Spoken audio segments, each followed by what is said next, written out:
à vous tous, je dirais plutôt bonsoir à vous tous. Encore une fois, bienvenue à votre émission Un jour à la fois. Aujourd'hui, nous allons continuer ce que nous avons entrepris la semaine dernière sur Faisons-nous de bons choix. Et je suis encore avec un co-animateur, Émilien. Bonjour Émilien, comment tu vas? Bonjour, Pasteur Michel, ça va très bien. Toi-même, merci encore de m'accueillir aujourd'hui. Ben, c'est toujours un grandement plaisir de t'accueillir. Et aujourd'hui, nous allons continuer ce qu'on a entrepris la semaine dernière. Oui, tout à fait. On a parlé des choix, l'influence des choix euh, dans notre vie. Et c'est un sujet qui me passionne, que j'aime beaucoup. Donc, et toi aussi, Pasteur Michel, hein, je l'ai vraiment senti également. Effectivement, donc c'est une continuité. Il y a plein de choses qu'on peut, je pourrais dire, explorer dans ce sujet-là. Absolument. Il y avait, tout en réfléchissant à cette émission que nous sommes en train de préparer, il y a une parole que tu m'as envoyée de William Jennings Bryan, si je prononce bien son nom, parle de la destinée d'une personne n'est pas une question de chance, mais une question de choix. La destinée n'est pas quelque chose à attendre, mais à entreprendre. Absolument. Puis, effectivement, William Jennings a tout à fait raison. Il vient résumer, en fait, que d'abord, la destinée, c'est un mot qui est très spirituel. Hein? C'est directement lié, ça vient de destin, qui est lié à ce que Dieu a préparé pour nous, a déjà préparé. Il y a une destinée pour nous. Et cette destinée-là va s'accomplir pour deux choses. La première, c'est dans l'obéissance qu'on va avoir de l'appel que Dieu a pour nous. Et le deuxième élément, c'est des choix qui vont nous faire entreprendre cette destinée-là. C'est, en résumé, là, c'est la citation que William a voulu nous apporter, il nous apporte. Mais encore là, il y a plein d'éléments à explorer à travers cette citation-là. Amen. Donc, ce qu'on pourrait dire en quelques mots, que la destinée, c'est en quelque sorte, c'est les plans de Dieu pour notre propre vie. Absolument, c'est exactement ça. Et je vous dirais même, j'oserais dire, puis je ne suis pas un néophyte, mais j'oserais dire que c'est le mot le plus parfait quand on a envie de, de faire le choix de s'abandonner à Dieu. Et là, la destinée prend place. Et c'est à travers plusieurs petits choix ou plusieurs grands choix que notre destinée prend forme, elle s'accomplit. Nous, on ne la connaît pas. Dieu la connaît. Et c'est ce qui est merveilleux. Il y a tout un principe de foi, d'espérance, d'abandon à travers la destinée que Dieu a pour nous. Je ne savais pas il y a quelques années que je serais avec vous aujourd'hui en train de parler de la destinée ou des choix à entreprendre pour notre vie. Parce que Pasteur Michel, toi et moi avons fait des choix qui ont interagi sur notre destinée. Amen.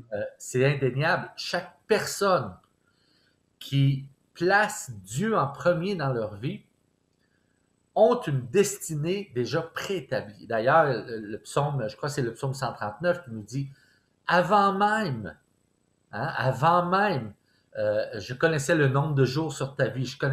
Dieu connaît toutes choses préalablement et a construit une destinée. Par contre, on a ce qu'on appelle le libre arbitre. On a le choix. On a le choix des choix qu'on va faire qui vont, qui vont venir établir cette destinée-là et qui vont nous faire monter au sommet. Aller en haut de la montagne, là où ta destinée est d'avoir une meilleure vision, un appel, euh, c'est sur les montagnes qu'on entend la voix de Dieu. C'est très symbolique. D'ailleurs, au Québec, les églises, tout le catholicisme au départ, c'était de construire les églises sur des montagnes, en hauteur, parce qu'ils voulaient se rapprocher de Dieu. C'est un peu le principe. Mais notre destinée, symboliquement, c'est de s'approcher de Dieu dans les hauteurs. Et Dieu a des plans pour nous.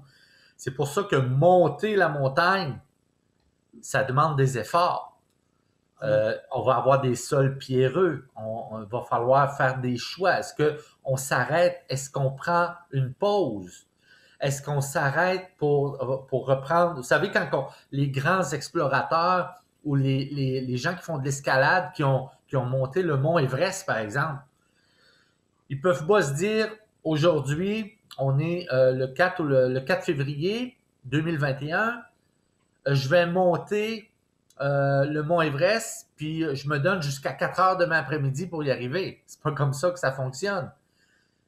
Préalablement, il faut que tu te prépares. Il faut que tu connaisses, la météo, l'endroit, par quel versant tu vas monter l'Everest. Il y a des camps de base, il y a des paliers, il y a un niveau d'oxygène à respecter. C'est quand même 8000 mètres d'altitude. Donc, tranquillement, ton corps doit s'adapter. Ton corps doit s'adapter aux différents paliers d'oxygène pour arriver au sommet. Spirituellement, c'est la même chose. Nos choix qu'on prend, notre destinée, Dieu adapte chacun des choix et pour nous amener tranquillement plus haut, avec une meilleure vision. Et c'est ça la destinée. Amen, amen. Je trouve ça super intéressant. Il y a le prophète Jérémie dans chapitre 1, verset 5. L'Éternel lui adressa une parole qui disait ceci: Avant que je t'eusse formé dans le ventre de ta mère, je te connaissais, et avant que tu fusses sorti de son sein, je t'avais consacré, je t'avais établi prophète des nations. Nous voyons ici un appel spécifique à un homme spécifique, mais cela nous laisse prendre conscience que chaque personne qui rentre dans ce monde par la naissance biologique, Dieu savait que ce jeune bébé arriverait à son terme et avait déjà mis sur sa vie une histoire à accomplir. Absolument. Et la parole de Dieu nous enseigne qu'on a un livre bien avant que nous commençons à expérimenter une journée de notre vie biologique. Il y a un livre et une histoire qui est écrite pour nous. Et ça va être le sujet des prochaines émissions, qu'on va parler sur la destinée, rentrer dans notre destinée, comment découvrir les plans de Dieu pour notre propre vie. Je pense que ça va être une excellente opportunité qui nous est donnée d'ouvrir à connaître la volonté de Dieu, les plans de Dieu et rentrer dans notre destinée. Tout à fait, tout à fait. Et maintenant, avant d'aller plus loin, je veux simplement bénir la vie de chaque personne qui nous écoute à l'heure actuelle. Jésus est concerné pour chacun d'entre nous.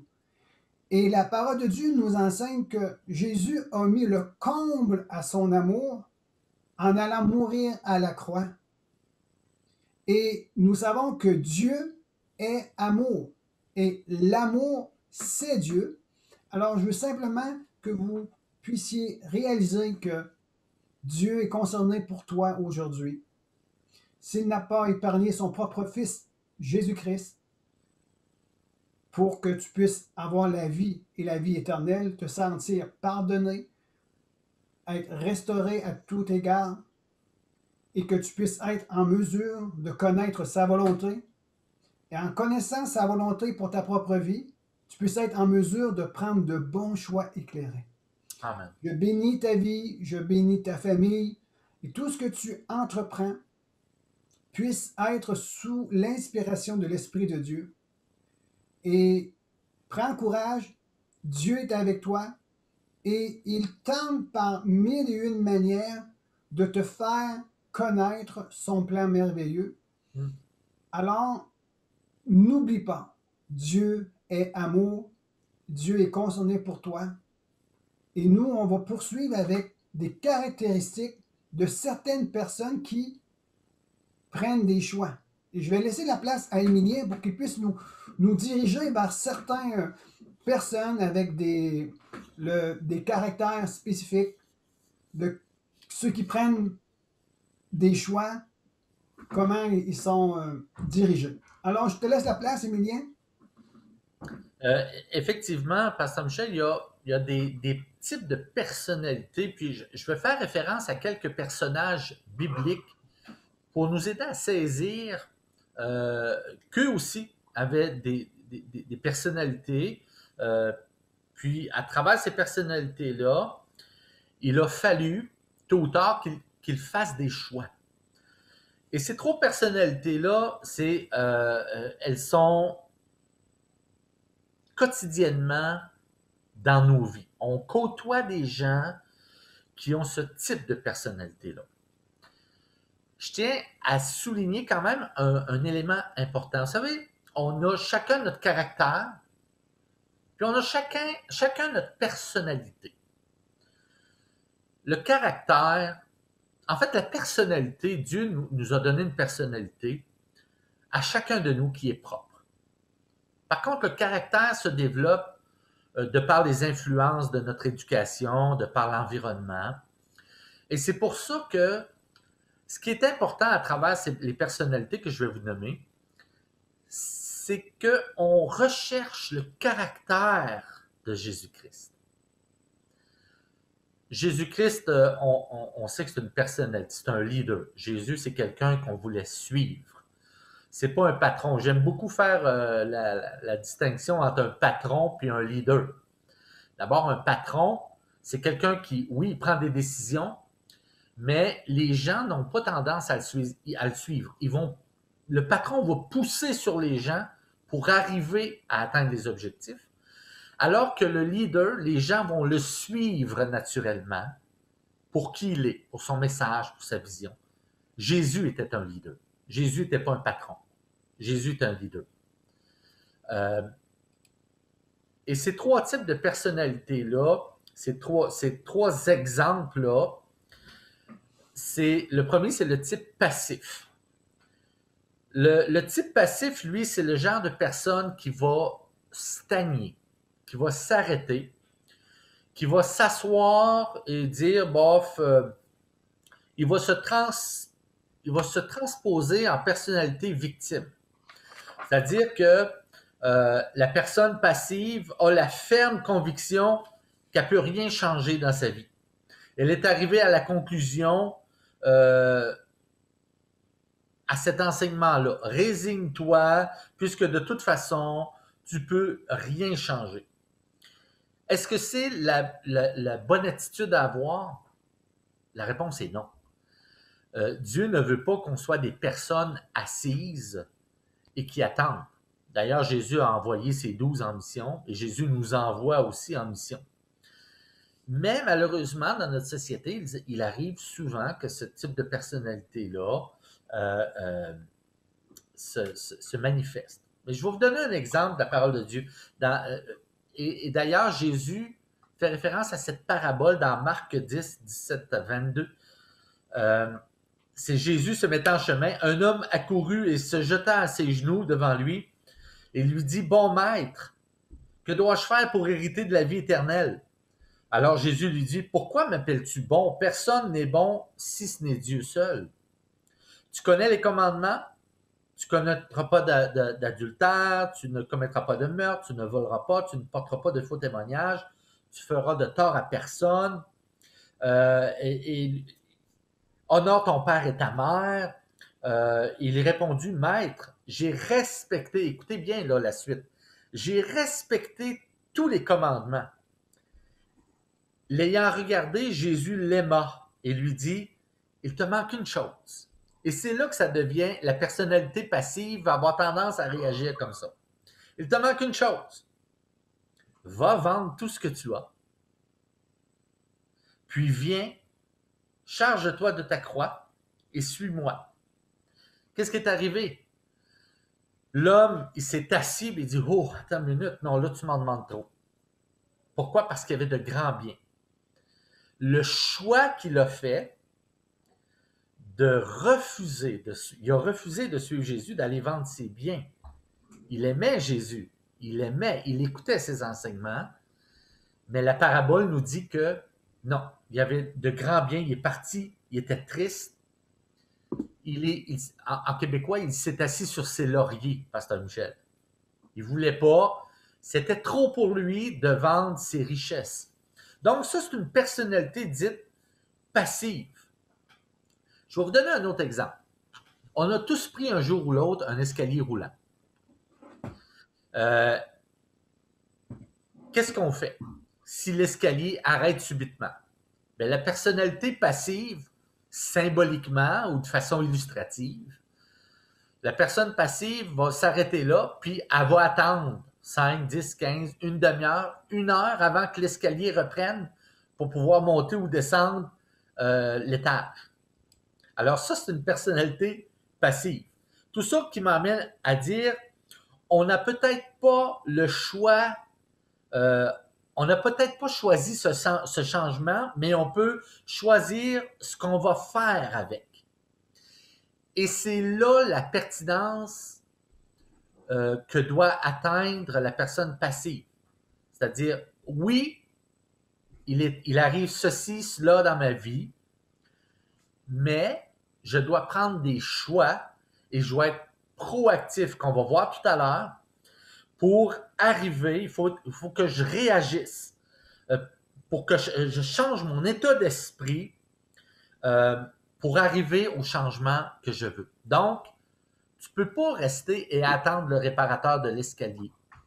Tu peux prendre tes jambes, terminer la course en descendant ou en montant l'escalier, dépendant d'où tu veux aller. Ça, c'est la personne passive dans notre vie. La deuxième personne, ben, c'est la personne réactive.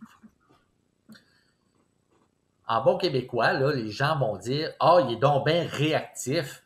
Les gens vont dire souvent « Oh mon Dieu, il a du caractère. Elle a du caractère. Hein? On ne peut pas épiler ses pieds, elle est réactive. » Ça a parfois une consonance négative, mais je peux vous dire que moi, les personnes réactives que j'ai connues dans ma vie, au travail, les personnes que j'ai dirigées, des employés, c'était des gens qui étaient là, qui avaient des idées, qui étaient proactifs, des gens qui étaient capables d'avancer et de changer leur mode de pensée. Dans la parole de Dieu, un des exemples, je veux dire le parfait exemple, mais un des exemples que j'ai pris, c'est Jonas. Jonas est un prophète. On appelle les petits prophètes dans l'Ancien Testament parce qu'ils ont c'est des petits prophètes, mais un grand message, mais avec peu de pages à lire. Je disais ça aux gens. Allez lire les petits prophètes. Ils ont tellement à dire. C'est tellement extraordinaire. Jonas, lui, en fait, juste avant d'aller vers Jonas, juste pour vous dire, le type réactif, c'est un peu comme en chimie. Un réactif, c'est une substance qui entre en réaction à une autre espèce chimique. Il y a des gens comme ça. Ils réagissent aux événements et aux circonstances, à ce que pensent ou disent les autres. Donc, ils vont adapter leur caractère et influencer par les autres. Donc, Jonas, si on lit Jonas au chapitre 1, versets 2 et 3, c'est des verbes d'action. Dieu va dire à Jonas, « Hey Jonas, lève-toi, passe à l'action, va à Ninive, crie contre elle. » D'abord, je mets en contexte. Jonas doit aller à Ninive, qui est une ville au nord, c'est une ville à peu près 200 000 habitants, il y avait beaucoup de monde, c'est une très grande ville, Ninive, et c'est pas une ville qui connaissait Dieu. Alors Jonas, il voyait aux gens de Ninive des ennemis. Et lui, dans sa pensée, il disait, il ne mérite pas de connaître Dieu. Fait que moi, je n'irai pas à Ninive.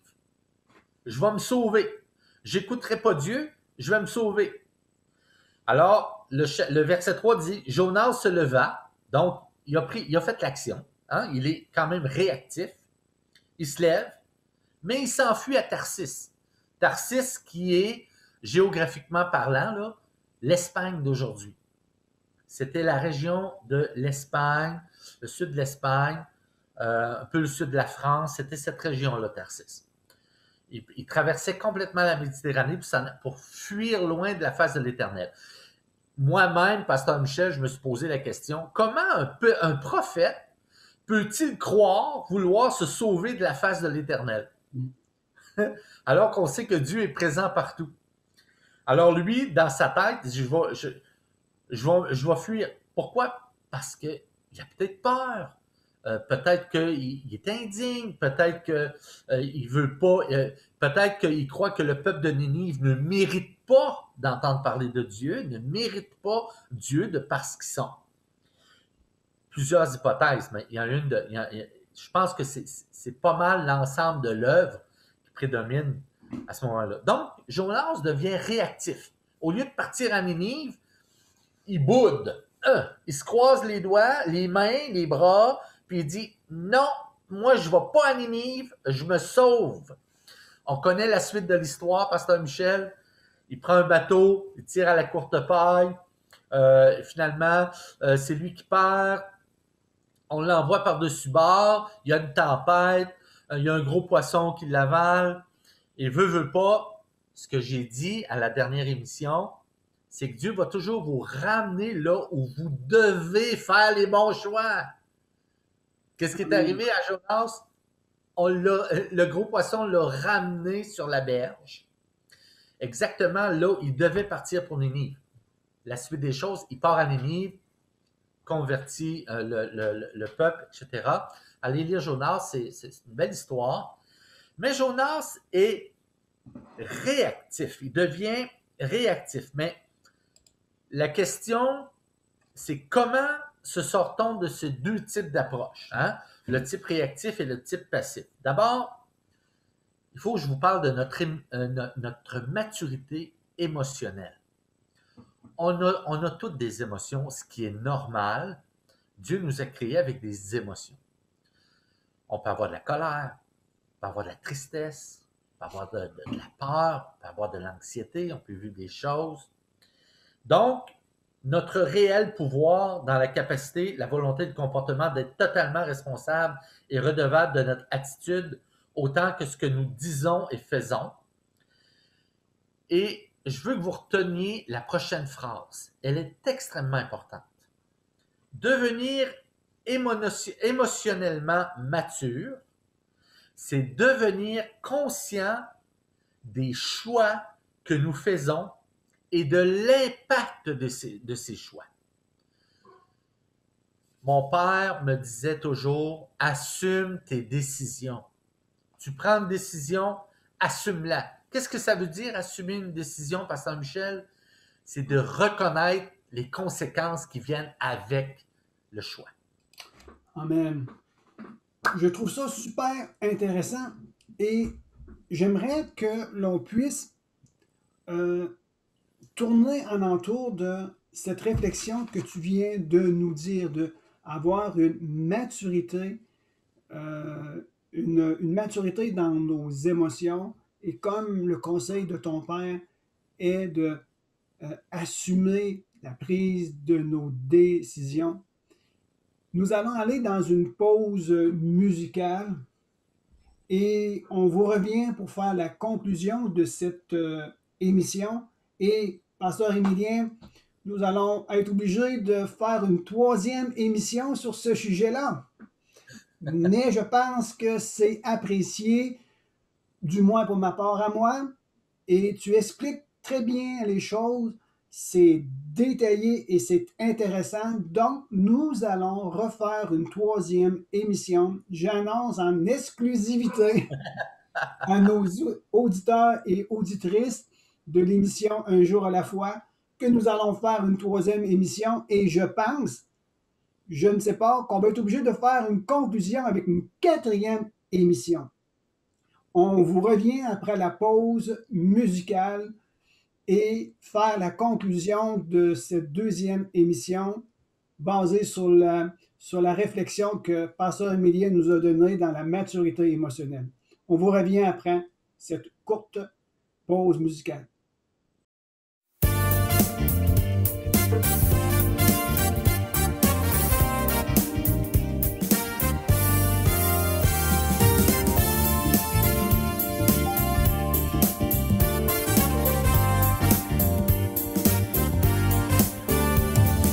L'Éternel est mon berger, je ne manquerai de rien.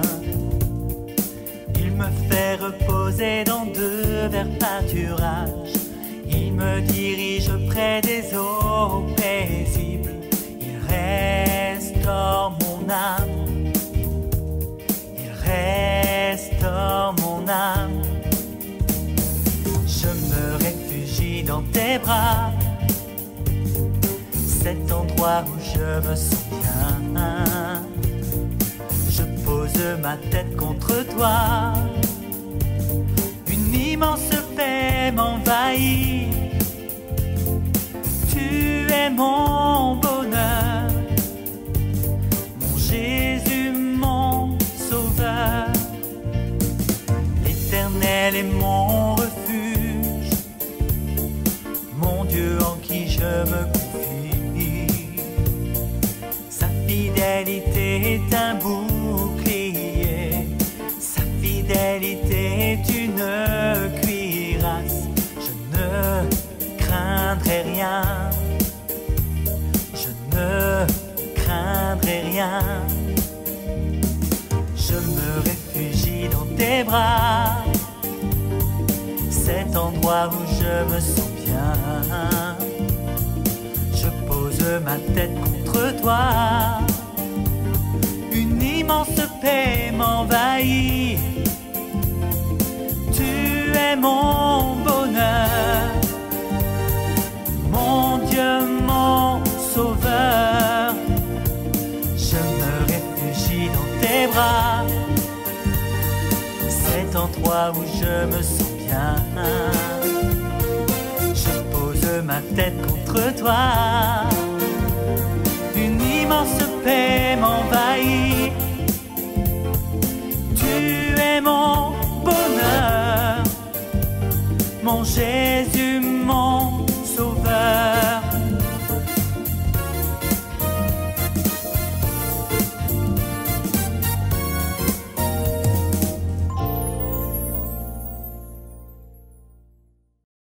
Eh bien, nous revoilà de retour, espérant que vous avez apprécié ce vidéo toujours d'actualité, toujours intéressant de voir des artistes, auteurs et compositeurs en action.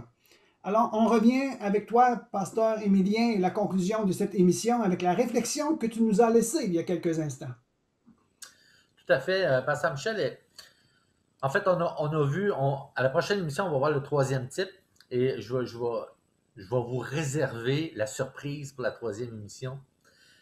Mais en fait, en résumé, quand on prend des choix, souvent on va faire des choix en fonction du type de personnalité que nous avons. Est-ce que, puis c'est important de se connaître également. On peut faire une rétrospection. Est-ce qu'il y a des endroits dans ma vie où j'ai bifurqué, où ma personnalité m'a enfreint ou m'a obligé à prendre des choix qui ne sont pas nécessairement les meilleurs. Souvent, l'être humain a cette tendance au regret. Hein? Je regrette si, avec les si, hein? Si j'avais pris cette décision-là, si j'avais fait telle chose, si j'avais... Ça ne sert à rien de ruminer ces choses-là. Ce qui est important aujourd'hui, que tu sois une personnalité passive, une personnalité réactive, d'abord assume-toi. Assume-toi et accepte qui tu es.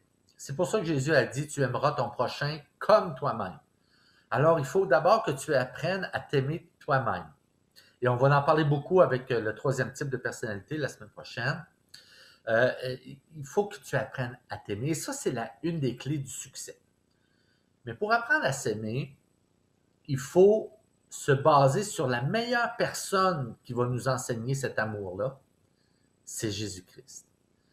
Jésus est venu nous montrer, nous expliquer et agir selon l'amour. Vous savez, Dieu a envoyé son Fils pour plusieurs raisons. La première, c'est nous présenter le royaume de Dieu, se faire connaître aux hommes.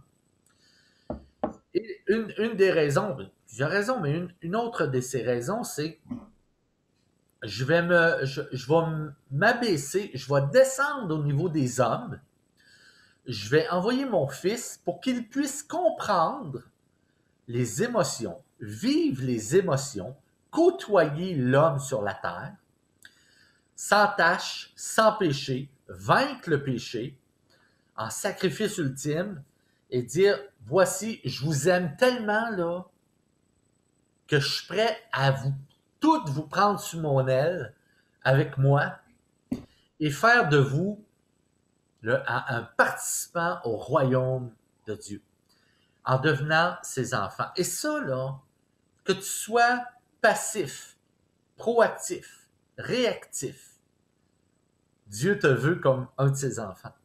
Et c'est ça qui est extraordinaire. Avec la personnalité que tu as, avec le caractère que tu as. Vous savez, Dieu choisit les personnes et il va placer les personnes dans leur destinée en fonction de leur personnalité et de leur caractère. Il y a des gens qui sont capables de chanter, il y en a qui ne sont pas capables de chanter. Il y a des gens qui sont capables d'enseigner, il y en a qui ne sont pas capables d'enseigner. Par contre, ils font autre chose. Et c'est pour ça que chaque élément pour servir Dieu est important, avec les choix que tu vas prendre. On peut faire un choix de dire, moi, je veux servir l'Église de Jésus-Christ. Je choisis de servir d'abord. Et la sagesse, puis on en parlait la semaine dernière, la sagesse de dire, Seigneur, qu'est-ce que toi tu désires que je fasse? Et les apôtres, d'ailleurs, Paul, Saul de Tarse a été touché, il a été visité par Jésus, et une des choses qu'il a dit, c'est, Seigneur, que veux-tu que je fasse? On veut servir Jésus, on aime Jésus, puis d'un autre côté, mais qu'est-ce que je peux faire? Donc, les choix ne sont pas nécessairement faits pour être pris tout de suite. Abandonne-toi, reconnais Jésus pour qui il est. Son amour pour toi est important et c'est la base de ce qui s'en vient pour la suite des choses. Ta destinée est placée en fonction de tout l'amour que Dieu a pour toi. Amen.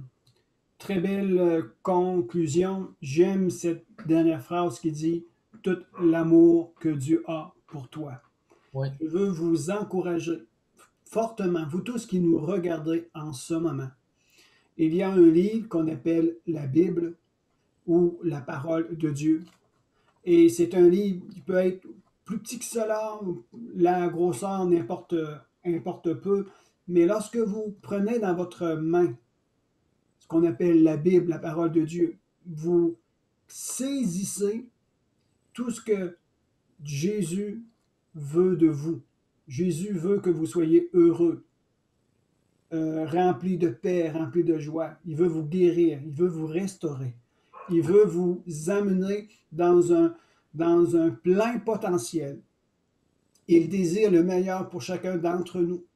Et beaucoup de gens ont peur de s'approcher de Dieu parce qu'ils ne le connaissent pas comme il doit être connu.